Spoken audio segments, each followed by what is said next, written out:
There's just one place to celebrate a happy new model year. Acura of Pembroke Pines. Drive away in a new Integra. Only $299 a month at Acura of Pembroke Pines, the #1 volume Acura dealer.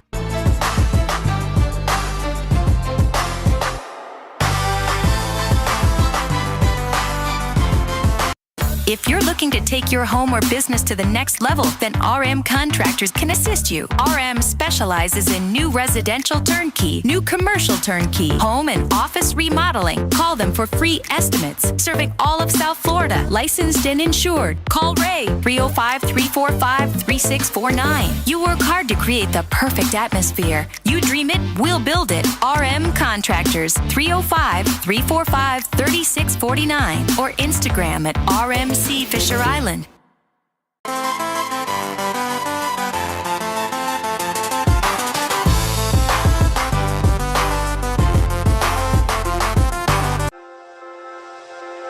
Hi, this is Jeff Welt from Welt & Rayom.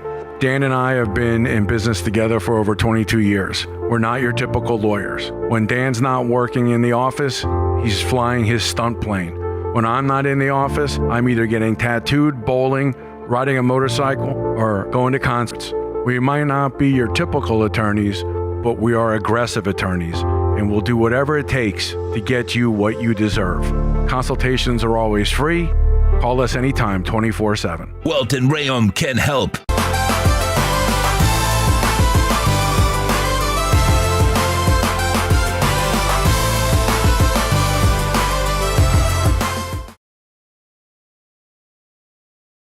It's showtime, everybody!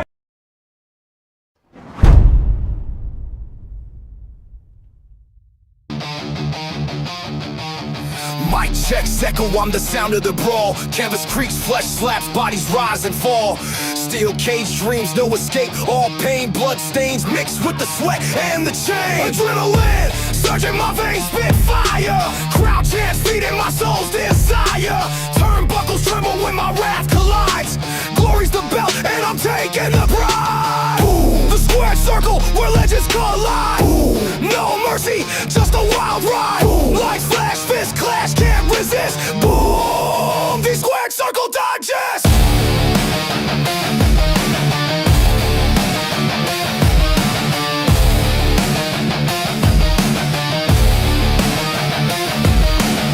Pyros ignite, shadows dance in the glow. Ringside roar, it's a gladiator show. Chokeholds tighter than the grip of the night. Climbing the ropes to new championship heights. The mental battlefield, no room for doubt. Every move calculated, every scream a shout. The bell tolls louder than a sinner's regret. This is the place where the bold never forget. Boom. The squared circle where legends collide. Boom. No mercy, just a wild ride. Boom. Like flash, fist clash, can't resist. Boom. The squared circle digest. Boom. The squared circle where legends collide. Boom. No mercy, just a wild ride. Boom. Like flash, fist clash, can't resist. Boom. The squared circle digest.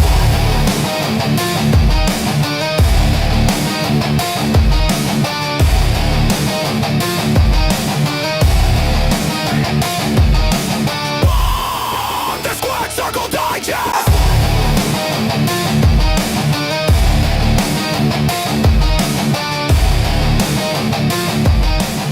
Is the Squared Circle Digest Wednesday at 6 p. As always, got to thank Finn Sammy for the great intro. And I am Sean Stanley. That is the great Frankie Fresco. How we doing, sir?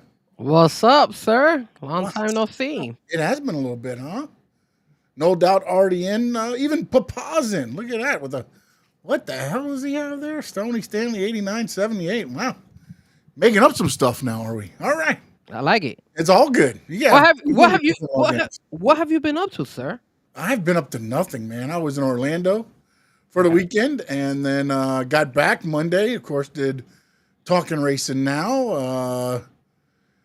The casino on Tuesday for the remote and back here on Wednesday for the Squared Circle Digest. Now, I'm not as busy as you, my man. I mean, I don't even know if you were home the whole weekend. All right, so I got some stuff to show you, some hardware, right?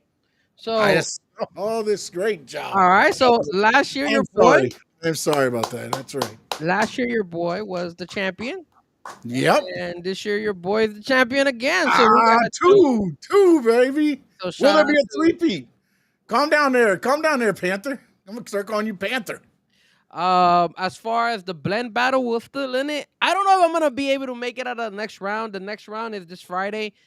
I look, I'm not gonna lie. I've been slammed with a lot of stuff. Like they were hitting me up. They're like, Frank, are you gonna get it in on time? I was like, bro, I'm just gonna come up with something and just launch it out there. So, if cross your fingers, miracles out there. If you guys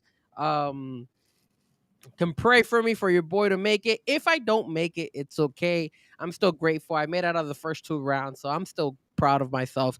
It's just this happens. This happened to me the first time I did the IGR, which was I made it. I made it to the final, but then at the final, I was so slammed with a lot of work that I just didn't get a chance to actually do it.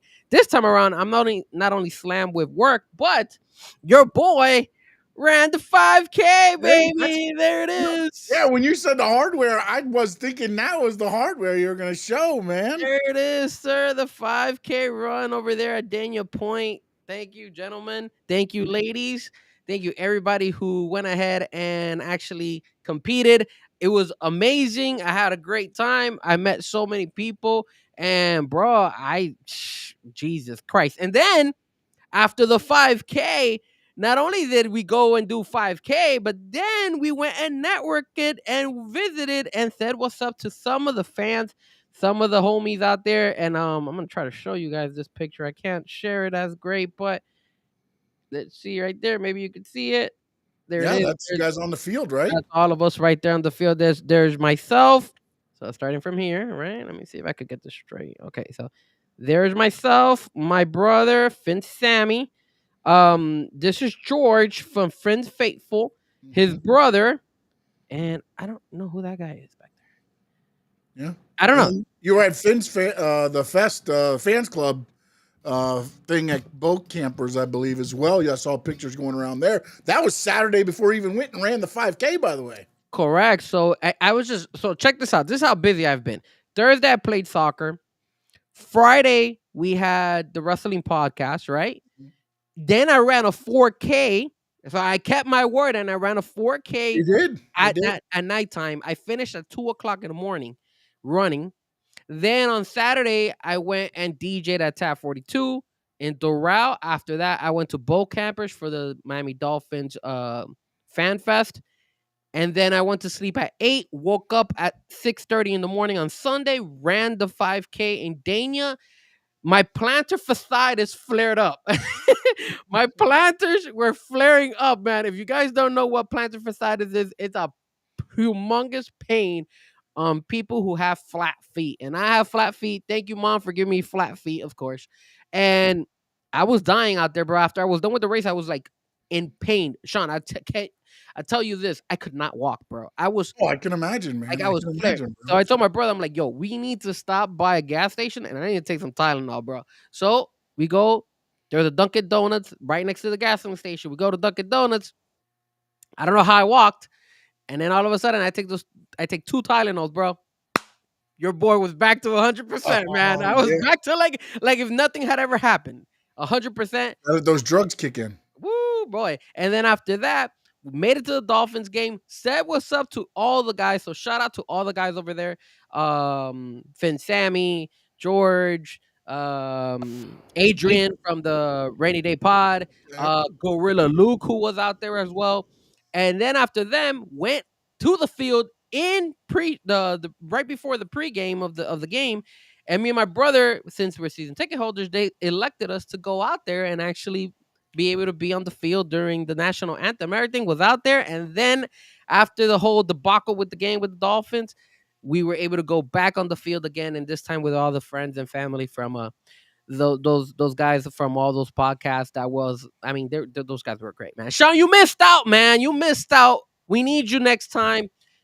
I was I'll even try not to schedule the family time during the Fins Fest next time. I definitely will try that. you know what I was gonna try to do with you, or I had told I told Anthony. Anthony, go hit up Sean. I'm gonna try to see if I could find his location and just drop on his ass and see if we could grab at least a photo with him. But Anthony never did it. He never did it. I was like, God damn Well, it. he was doing something too, though, that day too. I forgot what it was he had to do on Saturday. Oh, But really? yeah, Saturday, the family went to the park, and yeah, so they went and had a good time. I mean, family always comes first. I've always Yeah, no, I was really more the driver to make sure to get them up there a long distance, and then they went and handled the park because I would not have been able to make it through Epic with all the stairs and all that stuff. Like usually I troll around on the little bike, cruising Disney. My only thing was that when I hit up Sean and I asked Sean, I'm like, Sean, are you at the park? He's like, I'm not paying all that money just to walk around. So I was like, what? No rides for Sean. None of that stuff. You're not doing. You don't get any of the rides. I'm a little big. I got to lose a little more weight, man. The last time I went on there, the buckles didn't buckle. So What's the weight limit? I don't know. I just I don't feel comfortable not being buckled in all the way, so I'm not taking a chance. That makes sense. I'm not going to be a statistic with Disney. So let's do this, Sean. Let's do this. I'm not running no damn 5Ks with you. Come on, Sean. Not at all. I ran so much in the military that I got a hole in my kneecap. Well, actually, my femur bone. So I'm done running. I go to the gym. I do the bike. I do the things like that now. And what about if you power walk it? People were power walking the 5K. Yeah, no, I mean, yeah, but the problem with power walking is once you start getting in that groove, man, like then you step too hard and my knee like buckles. Sean, I'll tell you this. I'll give you this, man. I have 2 messed up knees. I have 2 torn ankles. I have plantar fasciitis. Wait a minute. Josh was in Orlando and didn't say hi to me. What the hell? What the hell's going on here? It's because you don't make yourself available out there. All you were doing just staying at home watching football. Well, I didn't have the vehicle, so I'll Uber to meet somebody, but or they could have came to the crib. I had an Airbnb, man. You know what? I'm gonna pick up on your offer next time. If I'm not busy. But as I was saying, I have 2 messed up knees. I have 2 torn ankles. I suffer from plantar fasciitis, and yet I was able to finish it. Sean, kudos to you, dumbass. come on, Sean. Kudos to you. I'm gonna force. I'm gonna. You're not gonna force me to do shit. Every single I'm time. a grown ass man. Every single time. You're gonna bully me into something. I'm gonna bully you into picking up running. No, I'll just go to the bowling alley and I'll bowl speed bowl and break some sweat. I'll be good. Even if it takes me, I have to drive all the way to your house every day and just remind you, hey, are we going to go for a walk? Are we going to go for a run? Okay. All right. Let me know how it goes. It'll end up well. All right. Also, this Saturday morning, by the way, Crown Jewel happened. Yes. And there's a lot of fallout from Crown Jewel, but overall, Frankie, what did you think? Did you ever get a chance, with everything you had going on, did you get a chance to settle down and watch it? Did you watch highlights? How were you able to take in Crown Jewel? All right, so I was able to watch Crown Jewel, thankfully, because it was in the morning on Saturday. I did the last match between Seth and Cody. I had to watch it on my phone because I was DJing at the time. But I thought Crown Jewel was okay. It wasn't a bad pay-per-view. I was a little bit disappointed with the ending. You guys know that. The ending for me was whack. And I hate the fact that they did what they did on Monday night. They should have done it on the pay-per-view. But I mean, we'll dive into that in a minute. But go ahead. I'm sorry. But besides that, I thought it was a solid card. I thought the John Cena AJ Styles match was really, really good. And then, funny enough, somebody actually posted it on social media. AJ Styles, you saw how John Cena was giving homage to all these WWE wrestlers. Mm-hmm. AJ Styles was doing the same thing for all the TNA guys, which was amazing. Yeah. So if you didn't pick that up, what I didn't pick up, I missed it, was the James Storm one. I thought he was doing HBK more than James Storm. I didn't realize James Storms did the stomp like that as well until I saw somebody post that one. And then I didn't know that Kaz did that move beforehand. I forgot that Kaz did that as a finish. Because when he got to AEW, he really didn't use it as a finish. So I was like, oh, a Hangman one? Okay, maybe. I got every other one, but I did not get the James Storm one or the Kaz one. Very, very nice from those guys. The other matches that were there, Roman, Bronson Reed, good stuff for Bronson to finally win, and it makes sense. Remember, I kind of wanted them. Stephanie Valkyr, again, let's see how Tiffany bounces back from this. The only thing I want to say on that whole thing is, to me, WWE has never shown that they can the run to get to the title, the chase for the title is always great. But as soon as that person wins a title, the championship reign has not been that good. Tiffany Stratton, Cody Rhodes. I mean, if you look at them. Well, CM Punk was good. He had it for 2 minutes, so yeah, it was great. John Cena was good. Dom? Wait a minute. Oh, he went to Halloween Horror Nights on Saturday. I was about to say I was out there. No, Saturday night I was at I was at City Walk. We didn't go to we went to the Chocolate Factory on City Walk for dessert on Saturday night. You went to a chocolate factory. Jesus Christ, Sean. Yep. I walked my 5K right to the chocolate How factory. are we going to do a 5K if you're eating at a chocolate factory? I never said I was doing a 5K. I'm not sure. Yeah, you told me. You told me that earlier at the beginning of the show. People, if you heard it, rewind it. He definitely said it. Hey, hit that like, guys. I know we're trending, so hit that like for us. If you want Sean to run, to walk, and he doesn't even have to run it, walk a 5K, hit that like for me. And I promise you, we're going to make him happen. We're going to grow. We're going to convince him, bro. We're going to convince him. I can't force him. He's true. My words were taken out of context. I can't convince the guy. But we're going to go ahead and convince. And you're going to get the whole group to bully me. I see how this is going to be. Come on, Stoney Stanley. I need your help here. Wow. You get the big man after me. I gotta do it. Nothing like your old man. Old man going after me. I have to do it then, man. So so far I haven't seen a title reign convince me. And looking at Stephanie Valkyr's, like, okay, it's Roxanne. It's like I don't see it being that good either. As it goes. I mean, she's a great performer. Just like they're all great performers. That's not what I'm getting at. It's just the stories after they win the titles haven't been as good as the story of them getting to the title.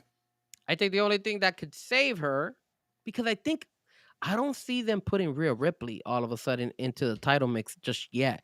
I think the only thing that could save Stephanie Valkyr and push and elevate her is hopefully Liv Morgan comes back, and then we could have her against Stephanie Valkyr. That would be a really good matchup. But if that lasts 3 months, maybe you could maybe extend it for 3 months, and then hopefully somebody's up by then. Maybe it can be something interesting. Yeah, maybe you could bring in. Maybe by then, hopefully we get Bianca Belair. I'm not sure where she's been. I know she was injured, but yeah, I thought it was just a finger, but it seems like it's more. Like she's been out a while, unless there was more to it than just a finger. Yeah. I want to go off of Crown Jewel and what happened Monday night, because for those that don't know, the Vision apparently is no more, as by our title, WWE has no vision. Thank God. I look, I'm not saying that it was the greatest thing ever or anything like that, but like this injury has thrown a wrinkle in a lot of the plans and expedited the Braun Breaker turn. I don't know if that's going to be a good thing in the long run, though. I look, I will say this. We've mentioned it, and I think in our show, and I think we've mentioned it also when we've been guests at other podcast shows. We've always said that the WWE has putting a lot of weight on a lot of the older talent, a lot of the older wrestlers, Randy Orton, CM Punk, Seth Rollins, Brock Lesnar.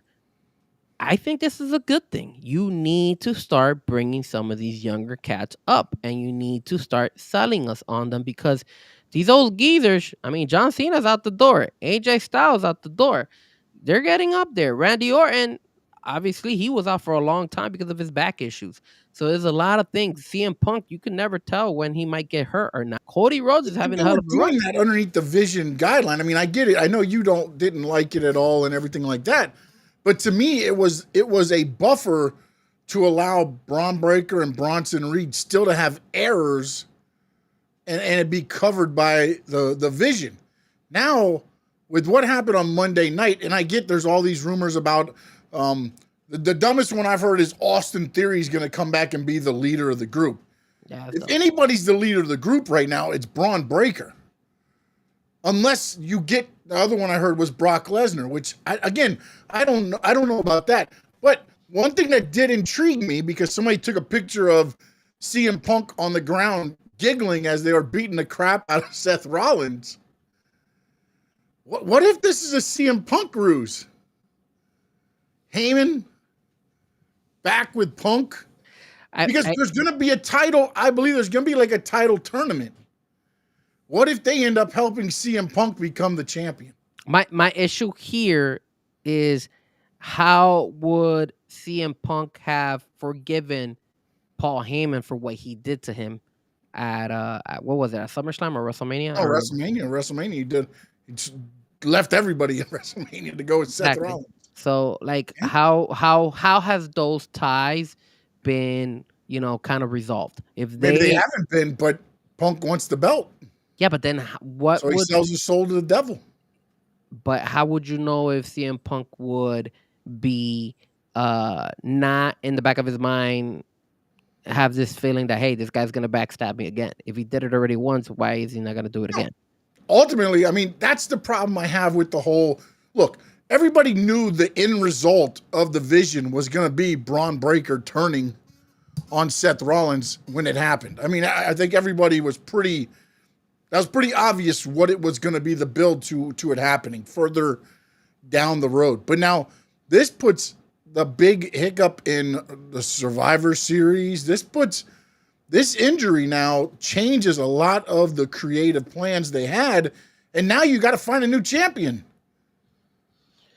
Well, okay. Here's my issue with them gonna do this, because I heard on rumorville is that Seth Rollins is gonna vacate the belt. Is that what you've been hearing? I heard that. I've heard he's gonna have to vacate because it looks like it's going to be either a rotator cuff tear or a break of like a shoulder joint or something.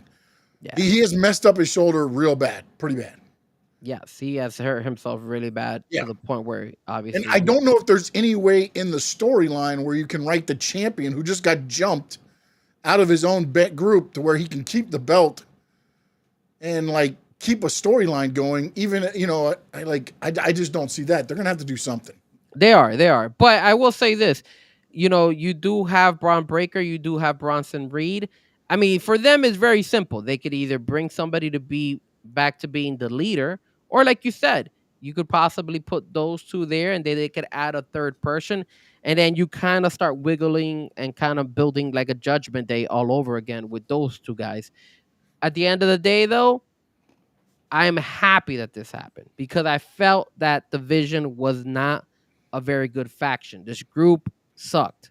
I know you said that it was getting, Bronson Reed and Braun Breaker some opportunity to, work, and even if they made some mistakes, it was okay. They were still not the leaders out there. Seth Rollins was. I just didn't feel that push. I felt like they were lackluster, man. I felt like Roman was always kicking their ass, and it wasn't. Well, no, but again, that's good. Because they write Roman as Superman. I mean, again, I said it a couple times. Like when you end up doing street fights and everything, it's still like that's them saying, "Okay, we don't want you to beat Roman clean. Let's make it a street fight, so now you can use whatever the hell you want to use to beat him."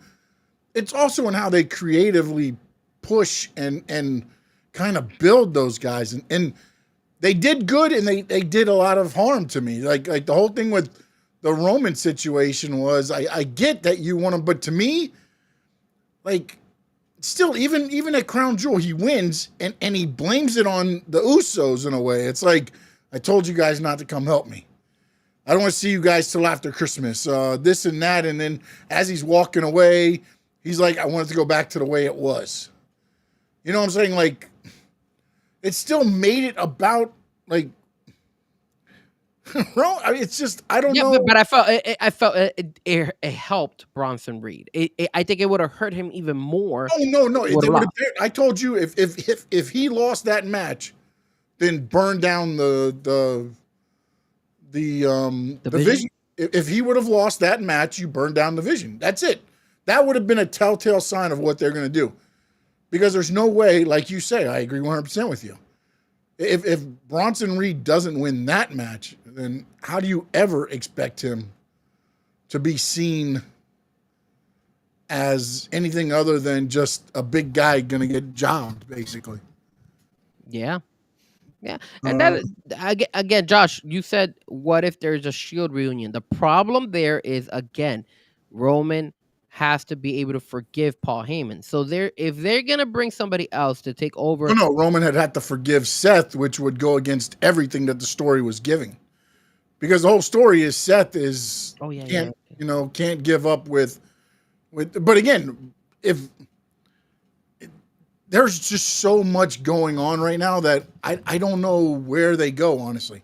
This puts a big wrench to me in everything that they were doing, because I think ultimately, like I said, everybody knew Breaker was going to end up doing something to Rollins down the road.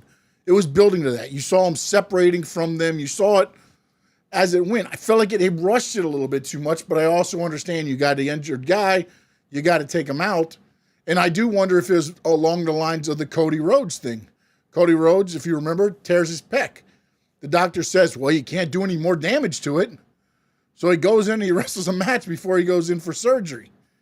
Yeah. I'm wondering if they said, okay, can I do some physicality? Because normally, again, it's one of those things to where they don't usually get physical if they're very injured, because you can extend the severity of the injury to be out longer. So to me, it feels like, okay, this one isn't like the knee injury where they faked it and they did everything else. Where, look, I honestly think Seth injured his leg at that moment and they thought it was worse than what it was. They got it checked out and found out it wasn't and was like, okay, let's work it. This, I think, went the other way. They found out it's worse than what they probably thought, because if you saw the video, it looks like he jams his whole, I'm not a doctor, so I don't know what the hell it is. The shoulder blade area actually looks like it comes out of his back in a way. And then it kind of, goes back in, but it was looked pretty gruesome, man, when it happened. So we'll see where it goes from here. But again, I think you have to make a new champion. I think you've ruined the Survivor Series, what was supposed to be. And it makes me wonder, what else changes now with everything that's going on now? Because nobody expected, CM Punk. And to be honest, this was the other thing I want to talk to you about. If they do take the championship off of him, who do you think should get the belt? Funny enough, I did think about this. And I've been preaching about this, and I've been preaching about it. Oh, my God. I think we're going to say the same person. I think we're going to say the same person. And this is what I think they need to do. I don't feel Braun Breaker should be the main guy. I think Braun Breaker and Bronson Reed are going to be there. Paul Heyman is going to look for somebody. And the person he needs to go and talk to is none other than Jey Uso. And make Jey Uso the new leader of the Vision. See, not the guy I thought you were going to go with. Not the guy I thought you were going to go with, actually. I said Jey Uso, and I would put Jey Uso versus CM Punk at Survivor Series, and now you make Jey Uso a heel, which is what he has kind of been leaning toward. Leaning here and there. He's turning into Roman. He's slowly turning into what Roman was. And what better way to be the next Roman if you take over the same route that he kind of did with Paul Heyman? Now he has the wise men. Yeah. He takes his wise men. He takes Bronson Reed and Braun Breaker. There's your three guys right there. And then now you could put Roman, and Roman will now have to pick up who's going to team up with him. So maybe Cody, maybe CM Punk, maybe some of those guys. And then now you have your Survivor Series saved up. Again, you got Jey Uso, Bronson Reed, Braun Breaker, and then they would have to find a fourth member. Hopefully it's not Austin. Well, they're going to do 5. They said they're going to do a 5-man teams this time for Survivor Series. So. I mean, but that's what I think. I don't know about you. That's Maybe interesting. I wasn't thinking of anybody turning to necessarily join Heyman in them for the title tournament, because I think it's going to be done pretty quickly. But I was thinking, what better time to, and Josh kind of took my thunder there, LA Knight. If it's CM Punk against LA Knight for the title and you come out and you cost CM Punk and LA Knight wins the title that way, this would be a great way to give him a title in a way, you know what I'm saying? And then ultimately you can flip it off of him whenever you want. But now would be one of those ways to where you can put it on him and you're not necessarily beating necessarily Seth Rollins, CM Punk. You're also adding on to another storyline. But if they want to go the route of that is a damn good idea there, Frankie. Either or, man. Notice how we both went with guys that have been messing around with CM Punk, right? Yeah. So or they're in the title picture already, so it makes more sense than being like, hey, all of a sudden Gunther comes back and he's in a championship match or something. Like it would be wrong, I think, in my opinion, to put Gunther. I mean, you could put Brock Lesnar, but then again, you're relying heavily on the old geezers to carry it. And what do you do with, like, who the hell wants to wrestle Brock Lesnar for the title? Who's lining up to be like, I want a chance at Lesnar? I mean, look at people saying that they wanted John Cena was asking for Brock Lesnar and stuff, and now all of a sudden, look, you see, he's nowhere near. Like, that's not going to be his final match anymore or anything like that. That sucks, man. I feel like they threw away that match. It shouldn't have been Lesnar. If you're going to do the way they did it, why give Lesnar that match? It could be in anybody in that position. Well, you saw The Rock. The Rock came out on I think on one of the podcasts saying that he wanted a shot against John Cena. So that could be a banger of a fight too. No, I mean it'd be good, man. And then somebody said it'd be the Battle of the Goats or something. And you know what? Real quick, let me jump into this whole John Cena craze that happened this morning. Okay. Pre-sale tickets go on sale this morning at 10 a.m. 55,000 people in the queue. Jesus. By the way, I believe most of the tickets are sold out now. We're on the secondary market. The cheapest you'll get is $200 in the rafters. And this is for what event? John Cena, Saturday Night Main Event, final match. That's taking place where? Washington, D.C. Yes, Washington, D.C. Correct. Yep. Yeah. Were you one of the 55 people? No. Listen, man. I put on somebody's quote tweet. I said, you want to know why TKO keeps raising prices? Because you get 55,000 people in a queue not giving a damn. It's disgusting. Dude, how the hell? I mean, man. They were the only tickets remaining, I believe, when some of the people were getting there were the ones between 1,500 and 4,600 in the front row areas. Like, what the hell are we doing here? I don't want to hear people complaining about pricing if you're going to have 55,000 people lined up to pay the pricing. Like, you're telling them exactly. It's just like, whatever you do, we're still going to be there. Yeah, man, it's terrible that the fans are just being sold on this, and it's annoying because when you look back, I mean, I saw a post where it says like WrestleMania back in in the 90s and then the 2000s, and you see the drastic change sitting front row, and it's gonna keep getting worse because there's a lot of fans that just keep splurging the money like if it's all gravy. And man, at the end of the day, it's greed. So it's Wheezy Blonde on Twitter. She's a great follow if you want to hear about wrestling, and she does the watch-alongs and things like that. She tweeted out at 10:40. This was the tickets that were left. Official Platinum, $3,304 for a ticket.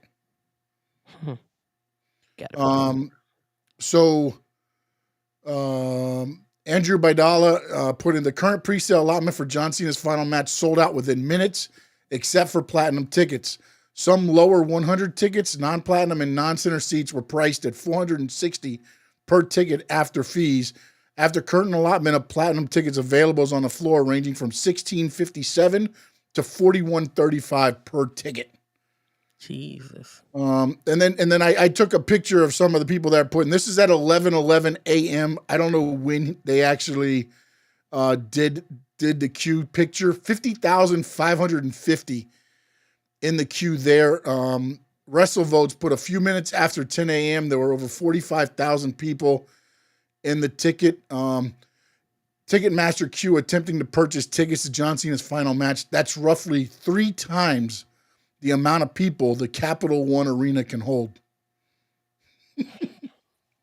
This is ridiculous, man. And then Andrew Bidala also put out, and this was before they went live at 10, currently 57,325 online virtually for Cena's final match in DC.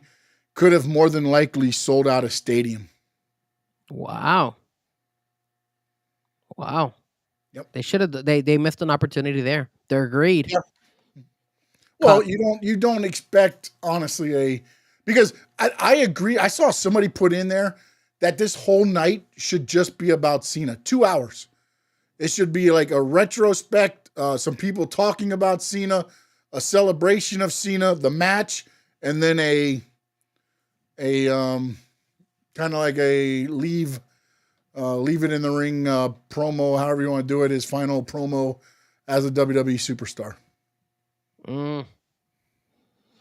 I wouldn't do that. I wouldn't go that far. But this is John Cena's night, apparently. Yeah. No. You know what they should do is have just John Cena make the card, whatever matches he wants to see. Leave up to him. Let him book the whole night. Oh, don't make it storylines, nothing. John Cena's matches he wanted to watch. I mean, how much more can they do for him? Like, Jesus Christ! Like, look, I'm a Cena fan, not a big Cena fan. I'm more of a Thugonomics fan, but you know, oh, dude, you just gave me an idea. We should see Ruthless John Cena in a match, Thugonomics John Cena in a match, the Hustle Loyalty John Cena in a match, Heel John Cena in a match, and then end it with Hustle Loyalty and Respect John Cena once again. I mean, I don't know if his body's gonna be able to take all those matches, but yeah, that's not a. I think the fans would Take probably on Tozawa in one of them. There you go. You can take it easy on some of these. No Doubt says should have put the 5K on a credit card and rocked an SCD shirt in the front row. Yeah, I mean, I like the idea of the. Listen, that's not in the Squared Circle Digest budgeting. The marketing campaign does not have 5K. But not 5K. If you want to, right. No doubt, you're right. We could throw Juan Cena in there to take on El Grande Americano. That is true. That is definitely true. Or El Hijo de Wagner Jr. He's been having some beef over there in NXT. But yeah, we can't. But if you want to help us out, you could send a super chat, and we'll be more than happy to go ahead and build a jar, and hopefully we could get that 5. Well, I don't think they can't super chat yet. I need to get to 1,000. Oh, I tell you what, if I get to 2,000 subscriptions, I'll train for a 5K.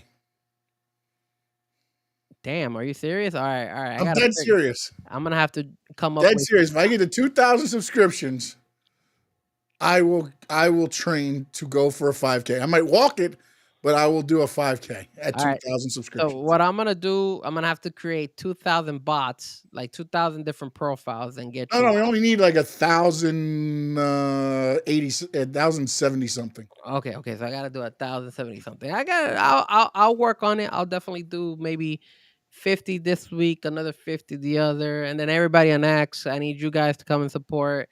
Come over to the YouTube page and sign up, and hopefully I can knock it down to. Okay, the goal will be maybe 1,000. If I could get 1,000, then I think we're Gucci. I'm gonna push for it. Gotta work hard, man. That's a lot of emails I gotta fake create. It's a lot of fake emails you gotta create. That's a lot of fake emails I gotta create. But I could do it. I could do it. Oh, I know you can do it, my man. You always. You come through, Frankie. You come through, buddy. I make it happen, my friend. You do. All right, so we covered 2 of the topics. You know what? We'll just do the WWE stuff, and then we'll go to AEW at the end. Sure. WWE had some releases. One that caught everybody's eye was Ridge Holland Why? Because he's injured. He was injured in TNA, broken foot. He won't be able to wrestle again for about 6 or 7 months. His contract expires in November.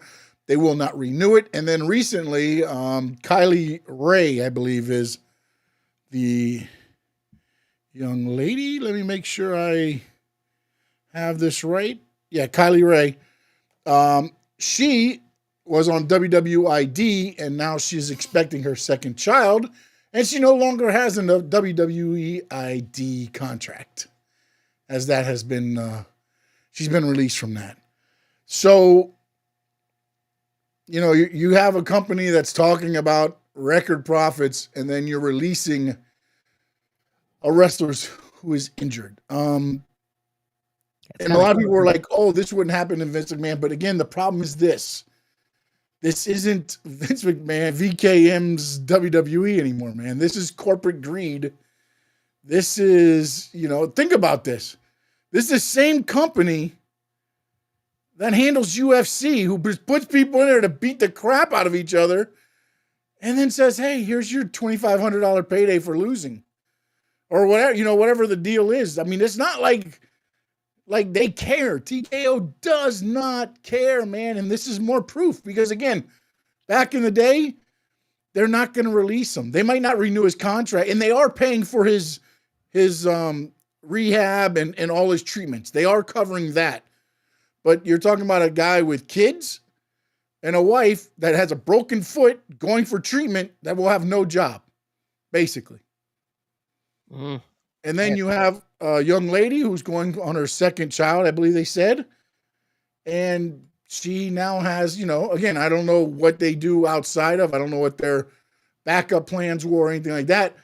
But this is something that usually, I say, doesn't happen like that. Now, they could have kept Ridge Holland.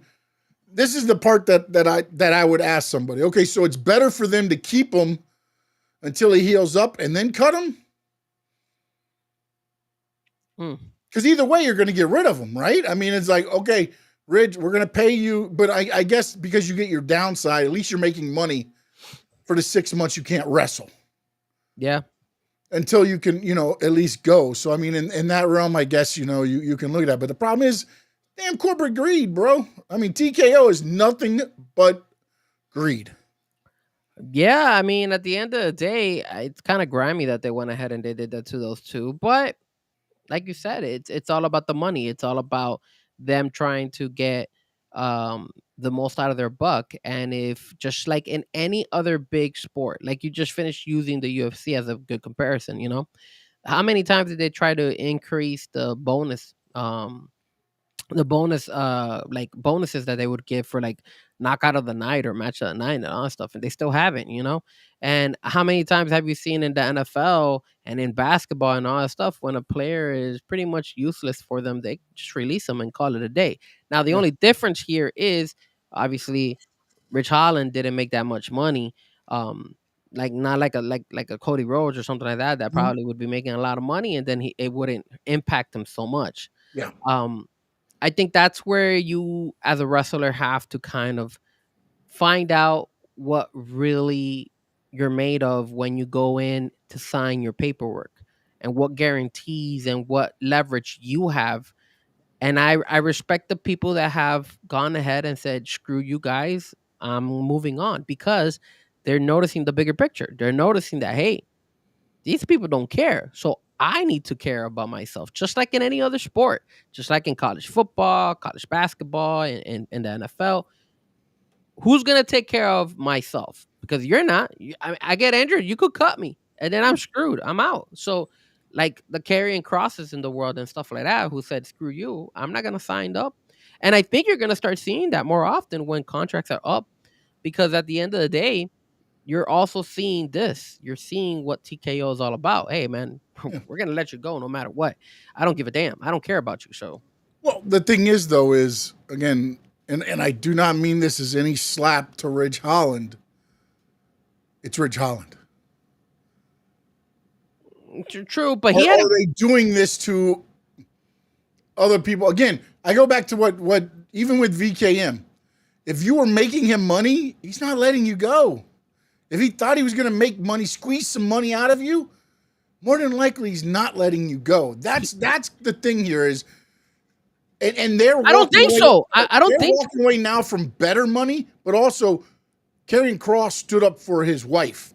That was the main thing. But That Karrion Kross wasn't making money for them. He had hell of a sales. Yeah, but at the end of the day, what was the difference between what he's asking and what he's making? I don't know. It must have been. It wasn't. I mean, he's doing great in merchandise, but was anybody going to buy a pay-per-view to see him? Was anybody buying a ticket to go and see Karrion Kross? And I don't mean it because I honestly think there's a hidden agenda there, and Karrion Kross is still under contract. I'll find out this Saturday. If he doesn't show up at WrestleDream, he's still under a WWE deal somewhere, somehow. I think He's been wrestling only hand-picked opponents. Matt Cardona, all the guys that were under WWE deals or TNA deals is who he's been working.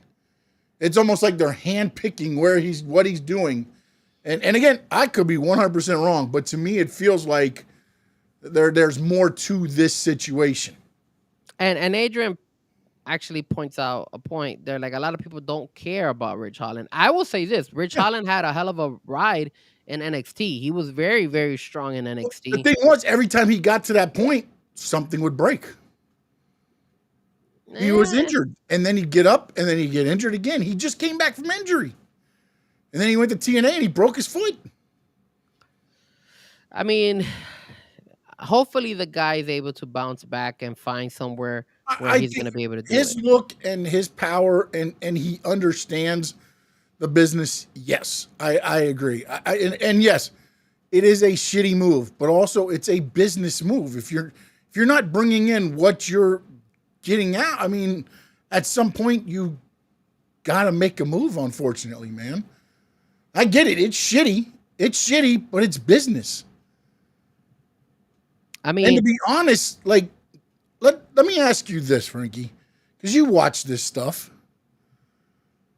What would you have offered Rich Holland to keep him in WWE with what he's done? What would be your offer? I don't know, man. I mean, I wouldn't pay him a lot because I'm still 50-50 on him. I know his potential, but like you said, he does get injured, and then he obviously injured Big E. He ended his career pretty much. So that all plays a part as to how much I'm willing to pay for this guy. So who knows what they? I mean, who knows what he's gonna get in the market? If I'm the other wrestling companies, I would offer him something because I think there's potential there. I would give him something along the lines. Yes, I would take a jump at him and see what you can do with him because he looks like a freaking monster, man. He looks fit, man. If you put him in a right gimmick, you might be able to get something out of him. A bodyguard type thing, like what they did with Wardlow. If you just stand him back there in a suit and tie, just standing behind somebody. Yeah. You know, you can make it work. But I will say this: there are wrestlers out there that are like not making a lot of noise, but they still find a way to sign with WWE. Look at Santos Escobar; he wasn't making that much noise in WWE, but he was leaving. He had left WWE for 24 hours. He was out, and then they offered him a contract. They offered him more again. But here's my other thing. Must have happened in that case. Let me ask you this, and again, nobody has answered this yet, and I've seen it all across. Andrade shows up on that Dynamite, right? Yeah. Where's he been since?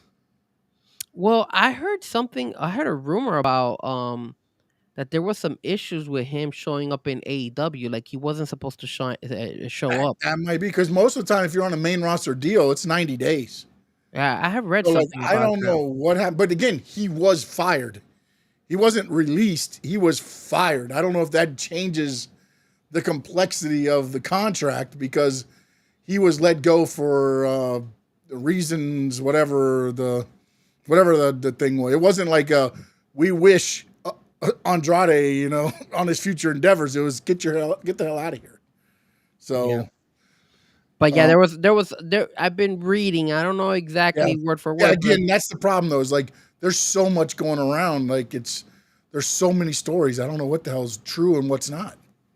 Yeah, it's true. I mean, again, All I know is if you're a wrestler and you're given the opportunity to go ahead and join and sign with WWE, just read your contract and make sure you try to get the most out of you can, because as you could tell, TKO is not giving a damn. Triple H doesn't give a Yeah, damn. but Stephanie again, McMahon don't give a damn. yeah, They don't give the a damn. problem with that, Frankie, is unless you're like the Ricky Starks, Saints, Jordan Grace, Ethan Page, those guys coming in, most of the time you're going to get peanuts, man. You're going to get peanuts. So then don't sign up with WWE right away. Build your character, build your profile, build your image to get to that level of Ricky Saints, to get to that I mean, level of these other people, Ethan Page, and then once you've built your way up, then you could go ahead and you have more flexibility. You have more say in I what think you the want in your best contract. route to go is your indies, Yeah, then jump to MLW or NWA, one of those two, then work your way to TNA, and then get some TV time there, and then let it be known that way. I think those have always worked out the best. Or if you get the chance, Jade Cargill, AEW. I mean, if those spots happen, few and far between. But if you do get that opportunity, you're gonna grow up on national TV. So that's the problem that a lot of people do, which works good and bad, because if it does work out for you, then when you go out into the indie world, you can probably put a price on whatever you want. exactly. And that's why a lot of people usually sign with WWE NXT, because now their name is known a little bit. They get some TV time, and now when you get thrown on the thing, you're formerly known as Wes Lee of NXT, even though he was known before he went over there. So it's one of those things. It's going to be very interesting to see. Again, as the greed grows, 55,000 people in a queue. I don't see the greed stopping anytime soon. Yeah.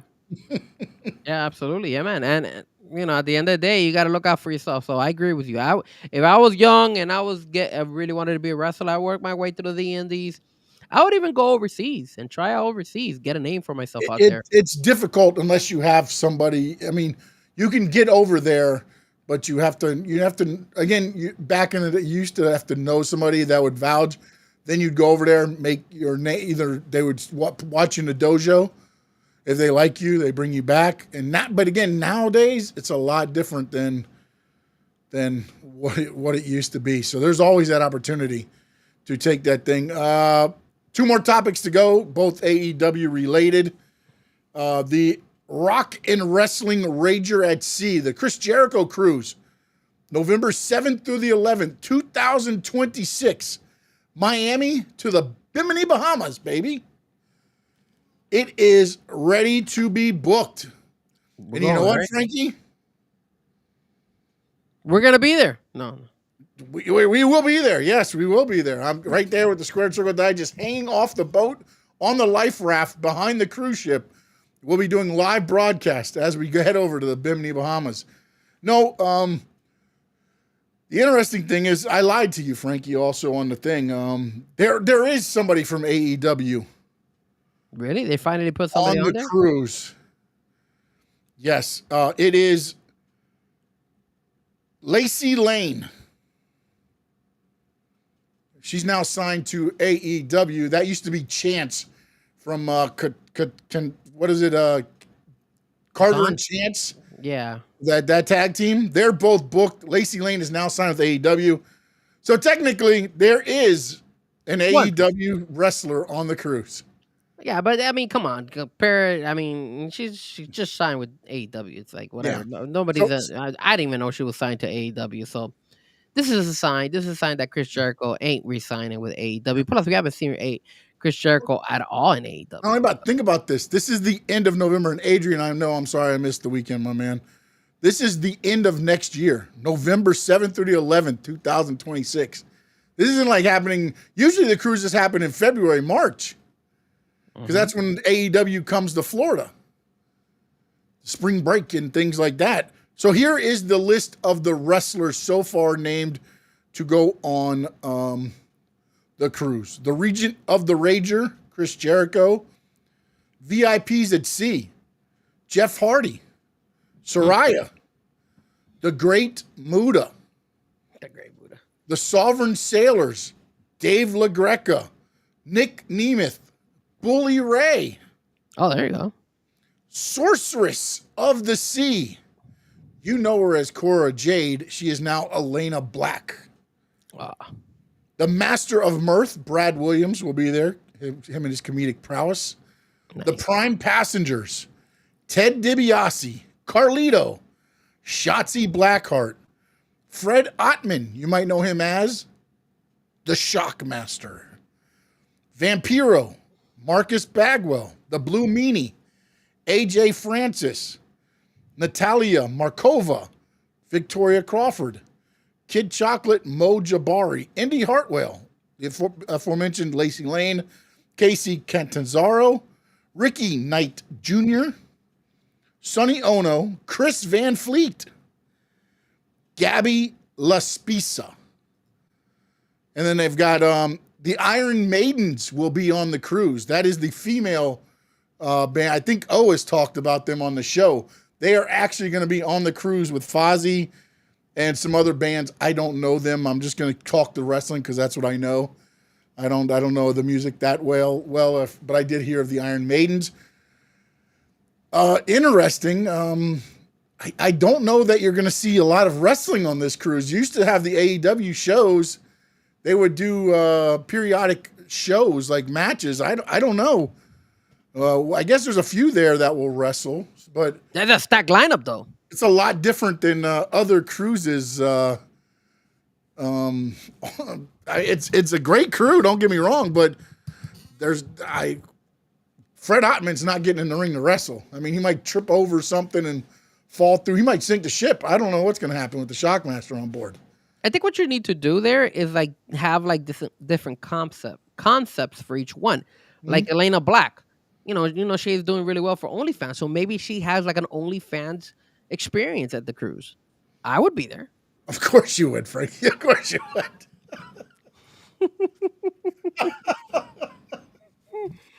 Don't you think that's a great idea? You go to the after the ship. It's the OnlyFans section. No kids past this section. No kids, absolutely not. No, Elena Black, you're actually, all I for don't think me. there's kids on this cruise, actually, now I think about it. I believe it's just adults, because even when AEW did it, there was a lot of cursing and things like that, so maybe I guess you know what you're setting yourself up for, but I don't remember seeing any kids, per se, on the cruise. I mean, he brought a lot of people, but it just sucked because, like you said, I don't think there's going to be that much wrestling. I think it's just more like signing autographs. Yeah, it'd be like going to a convention. When you go to the convention, you get all the big, the former wrestlers that were there, and man, I mean, again, there are going to be some podcasts. Talk is Jericho. There's some. Well, that's one thing they could definitely do. So they could do like signings, and then another one would be like when they have like a seminar where people can ask questions and stuff like that. And I know they do that stuff where they'll have like, and I just wonder now if they're gonna have set up more like a question and answer. Paige is also doing her. I'm sorry, Soraya is also doing her. Look at that, perfect. Podcast, Only fans, Elena Black and Soraya. I'm signing up just for those two. Let me see here. Join the pre-sale. Should I join the pre-sale? Only if they guarantee us OnlyFans in that boat. But it's only you have to be included. You know why that ship is not gonna do so well? Because the great Sean Stanley is not part of that crew. That's the reason why. If they had Drew there, why do they have La Greca in there? Get that guy out of there. Put him Doing Bustin' Open Radio live from the ship. Oh my god. And by the way, if you book your cabin now, all cabins booked during the pre-sale will get a photo with Chris Jericho. Damn, that's a lot of photos. Now, the question is, what is he gonna be like posing, wearing? Where is it? What's the backdrop? Like, if you could do it, like, do you get to take the with Y2J? Is it break the walls down? Is it the list? Is it the learning tree? Is it inner circle? Like what are we doing? He's gonna have a whole bunch of props there. I like that. I would. What would you pick? I wouldn't do anything with WWE. I want the list. I want the list, dude. I loved him when he did that. That or the learning tree with a little bit of the list kind of together. One of I'm those the learning tree guy, like man. that, man. Like those two are the great because everything would be just something stupid. I like the It's inner like, tree. I like the learning tree and the inner circle. I like those two.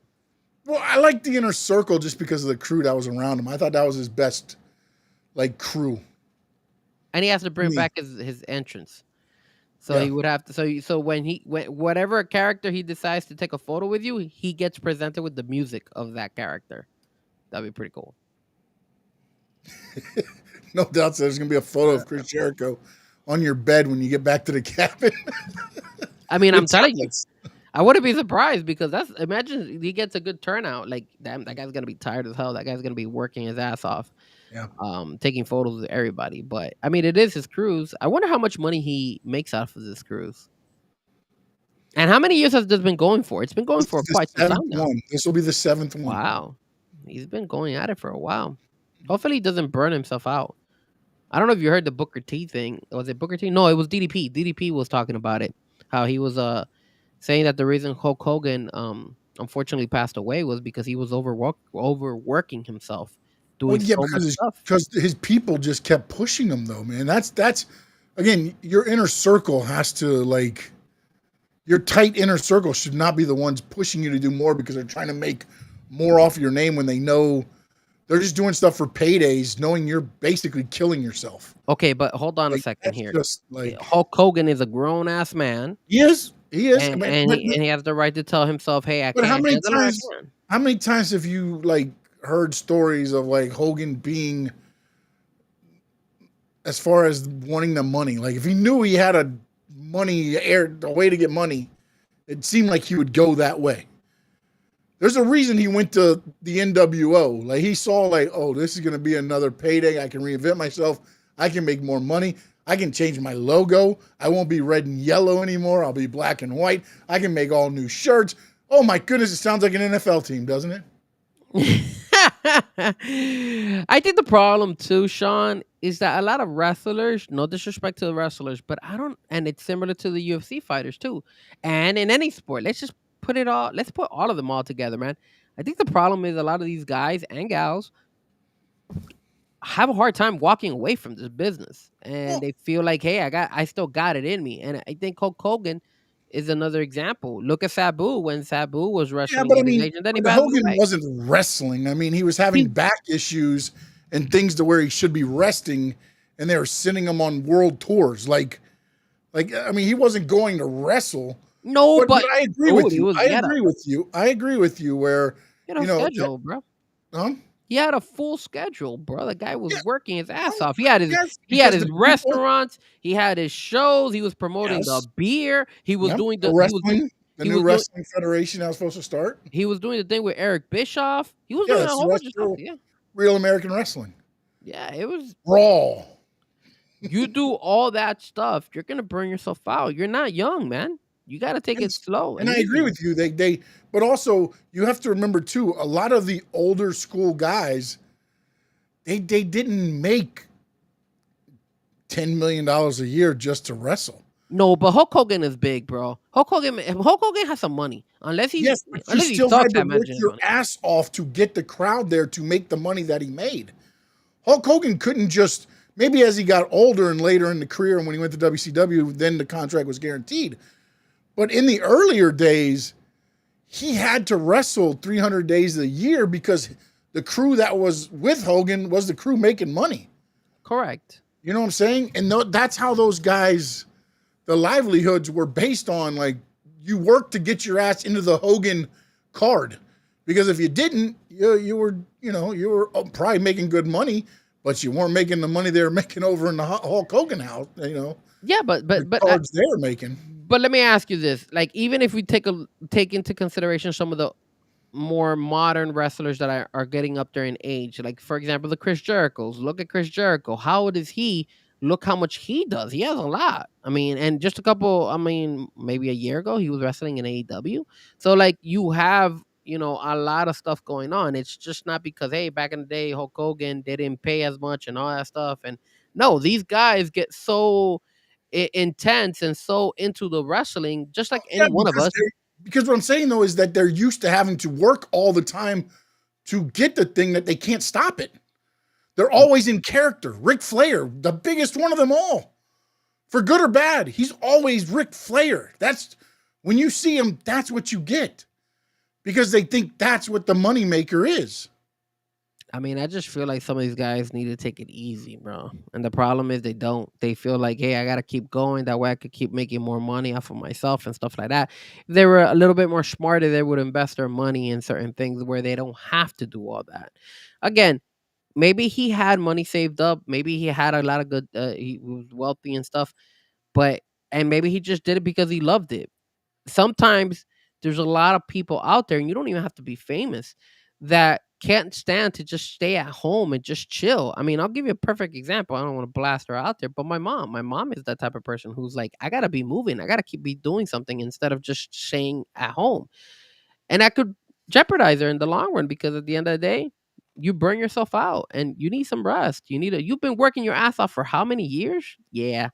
Chill out, man. Enjoy life, man. Hulk Hogan should have been enjoying life. Yeah, you could do a beer here and there, but I don't know, man. Maybe it sucks that, like you said, his people around him didn't guide him the right way, and then obviously he himself did not go ahead and make the right choice by slowing down. That's something you have to do, but I can understand why it's so hard because this is your life, right? You've been involved in wrestling one way or the other, so it's gonna never stop. You never want it to stop. That's the problem. Sean, did you freeze on me, bro? No. I'm looking up something right now. While you're looking that up, there's also another topic. I didn't mention it to you, but I did look it up. I told you. What did I tell you? I'm going to scold you right here on air. What did I tell you? That you were going to do the 5K run. See, I always knew. Wax build up will kill you. Wax build up will kill you. We get the 2,000. I'm not gonna drop it. So one thing I do want to say is that and I read it, is that Booker T is criticizing people because he says that Stephanie Valkyrie has superseded Julia in the WWE world. And he is criticizing Julia for not stepping it up and catching up to Stephanie Valkyrie and getting to her level. Because if you remember, these two girls made it into the WWE world in NXT. And while they were in NXT, both of them were very, very popular on the NXT market. But now that they're in the WWE brand, it looks like Julia has taken a drastic fall compared to Stephanie Valkyrie. I mean, we just saw Stephanie Valkyrie go at it in a pay-per-view or a live premium event with the other champion, Tiffany Stratton. And I know Julia is she's the United States champion, but it just seems like they kind of brushed her off on her shoulders. Do you blame her for not being able to get to the next level and keep that momentum like Stephanie Valkyrie was able to do after they left NXT? Or do you blame the writers for kind of pushing her to the side and not helping her get to where we want her to see? I think it falls on both. It falls on Julia for allowing the writers to have nothing for her. But then when I say that, in the same breath, I think of an Alexa Bliss quote. She was on a podcast, and they asked, how did you and Charlotte get together? And she said, well, creative handed me a list of talent that they didn't have anything creatively to go with, and Charlotte's name was on the list. So I said, hey, it'd be fun to do something with that. So if you can't find something for Charlotte Flair to do, how are you going to find something for Julia to do? I mean, that's tough. But remember, Alexa Bliss has been in the WWE world for how long? I think, but they were both on the list without anything going on. Yeah, Because but again, I think when they do the creative, they look at, okay, what is our goal? Our goal used to be, this is how it used to be. I don't know if it's this way anymore. Okay. Our goal is to get to WrestleMania. Who's going to be in the WrestleMania events? Okay, then we have to go and we have to build them up through the months leading up to where when they finally get to that WrestleMania moment, they're at their high point. We can't burn them out early. We can't overuse them. We can't do anything else. But tell me, how do you have Alexa Bliss, returning from injury, by the way, Charlotte Flair, and there was other names on this list. She didn't get into detail because she went into how her and Charlotte, but she said there was at least 8 women on this list that they handed her to go over, like what to do something with. Like I can't. I get it. SmackDown's only 2 hours long. Raw's only 2.5 hours long. But you can't sit there and blame it on the talent all the time when, yes, they're at fault because apparently she's not doing anything to catch creative's eye or Triple H's eye or anybody's eye to be like, why don't we have anything for her? That I can put on Julia because I think she got comfortable. She's on TV. Yeah. She's not being pushed on TV, but she's on TV. And I think she said, okay, at least I'm on TV doing what I love to do. And she wanted to be in WWE, whereas Stephanie Vaquera, I think, said, this has always been my dream. I want to be the best at it. And she's taken steps up, but also they haven't stopped anything. Because, for instance, we talked about this the other night. This was the match where you could have sent somebody out, cost Stephanie Vaquera to make an angle for her and her title. Instead, you had her basically go out there and job the other champion. And now what? Like, I don't know. Like, I get it. She's got the rocket strapped onto her back. But as I said, Tiffany's title run has been poo-poo. Cody's poo-poo. Seth, he took it from CM Punk before he could have his run. Seth's hasn't been anything exciting to write home about for the month and a half that he had the title. So, like, just because you get the title, like, I don't think that it's a great thing either. Like, it's creatively.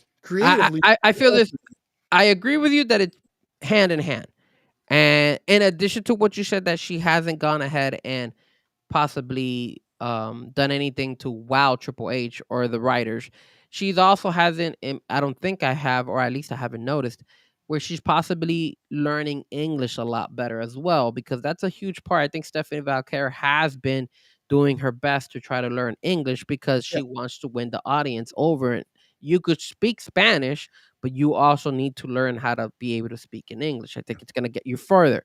Here's my issue, though, with the writers, because you're asking Alexa Bliss. They gave her a list. She's like, okay, I could work with any of these girls. I think Alexa Bliss has gained or has earned the right to kind of pick and choose who they want. And they're going to listen to her because of her track record showing that she's been a great wrestler for years to come.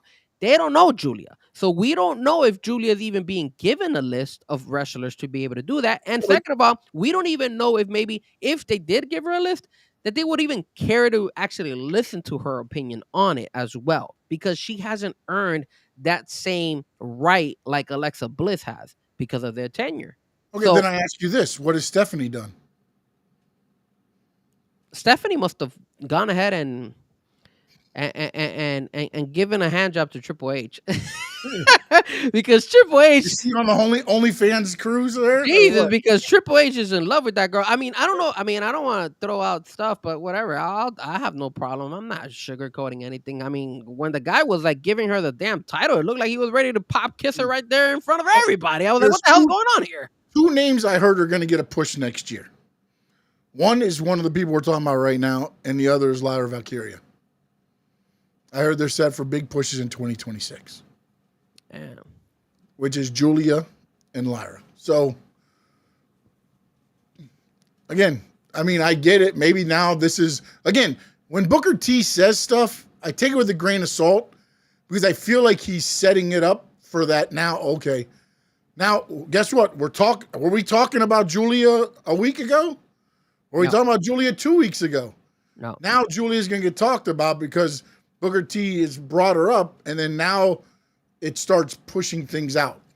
Yeah, I want to reiterate what he said because he did mention. Yeah, I have read it wrong. Remember this: Triple H, Booker T canceled his event that was scheduled for Saturday, December 13th, and moved it to Saturday, December 20th, because he said no wrestling show should be on the same date as John Cena retirement match.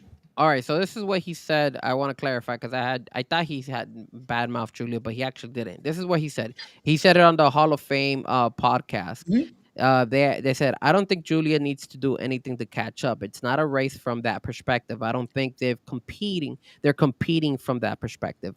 I think both of those ladies have come over here to WWE and they've done great. Just like Io Sky. They've done great being able to work within the universal language, which is the squared circle, going out there and making people go, oh, I really, really like this person here.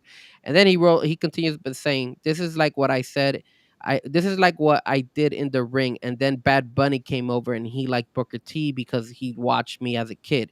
He didn't even speak English, but he understood the universal language of going out there and performing. That right there is a no miss. I get him. I get him. But there's a reason why Stephanie Valkyrie is bigger right now. And we just proved it. It's the fact that she's gone ahead and wowed some other people. And I'll never forget this. I know you're not a big fan of Maven's podcast, but one thing that Maven has always said in his podcast is that he wishes that every time he had an opportunity to showcase himself, that he Yeah. would have gone ahead and done more. And behind the scenes, he wishes he would have been able to go ahead and learn more. Maybe Julia, you're not. Again, I'm just it's just an assumption. I'm not accusing her of that, of her work ethic or anything like that. But maybe we're seeing that from Stephanie Valkyrie, and we're not seeing that from Julia. Will You said that there might be a chance that they might push her. So will there be any change? We'll have to see. But as of right now, at the way we're looking at it, it looks like Julia, in my opinion, is not gonna get to that level. And I have a feeling she might eventually get cut after a year or Ooh. so. Julia. Oh my God, you're on your mind, bro. You're No. on your mind. Here's the problem. No. Also, here's the other thing. You can't bring both them women up and make them your like champions right away. Like I'm not saying she's a champion right away, but you don't think it would have been a really good storyline now to put Julia versus Stephanie Valkyrie? That would have been a good match. It no, that was happened in NXT. That just happened in NXT at the end of it. That's why Julia came up here, man. Like again, we saw Lyra Valkyria versus Becky Lynch in NXT. We saw Lyra Valkyria versus Roxanne Perez plenty of times. Not less than 2 months after you saw it on NXT. But we've seen it. We've seen it. I get that. You've seen all of this stuff, man. There's only so many women that they can go against. But they just had the thing. She was the one that ended Julia's streak. Stephanie Vaquer. Then Julia moved up to the roster. Then Stephanie Vaquer finished up her thing, lost to JC Jane, then she came up.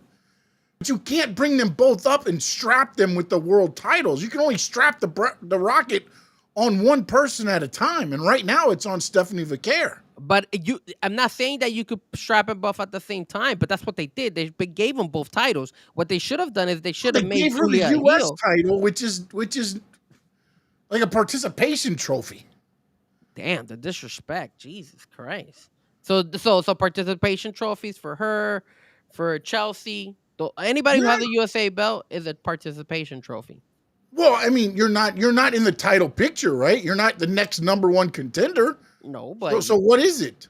It's a okay, we need another champion so that we can advertise championship matches on TV each week, and we need somebody good or entertaining to hold on to the title.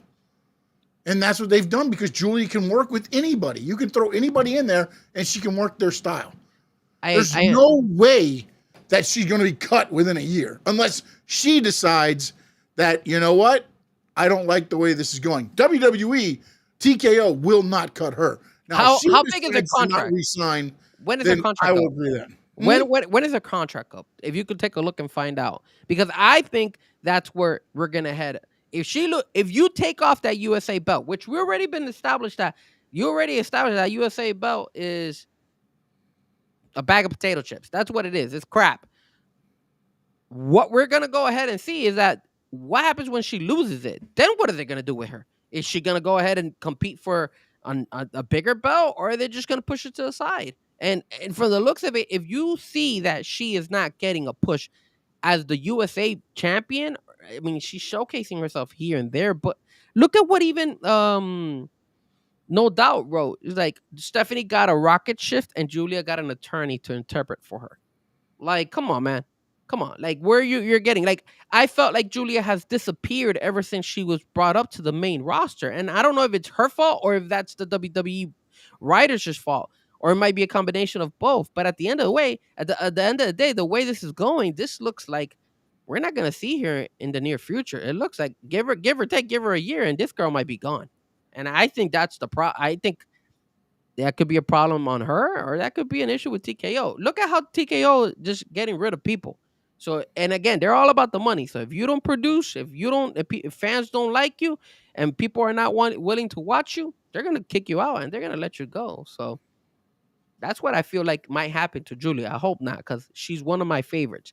It just sucks that ever since she was moved to the main roster, I don't think they've done a really good job with her. I feel like, and here's another thing, and I know I'm going into like a little tantrum here, but you guys, we only have 2 hours of SmackDown. We only have 2 hours of Raw. We only have NXT for this time. I mean, literally, guys, 6 hours. You have 6 hours of wrestling, and how many live events do we have now? And if you start looking at all these live events, it's usually the repetitive matches over and over and over again. So, like, there is plenty of talent to showcase. They just are not pushing themselves for them to get a spot in those shows, and it at the end of the day could cost them their job. So, any luck finding the her contract, Sean? Why you it looks like you're still looking for it. No Doubt says the US title isn't crap. The Speed Champion is crap.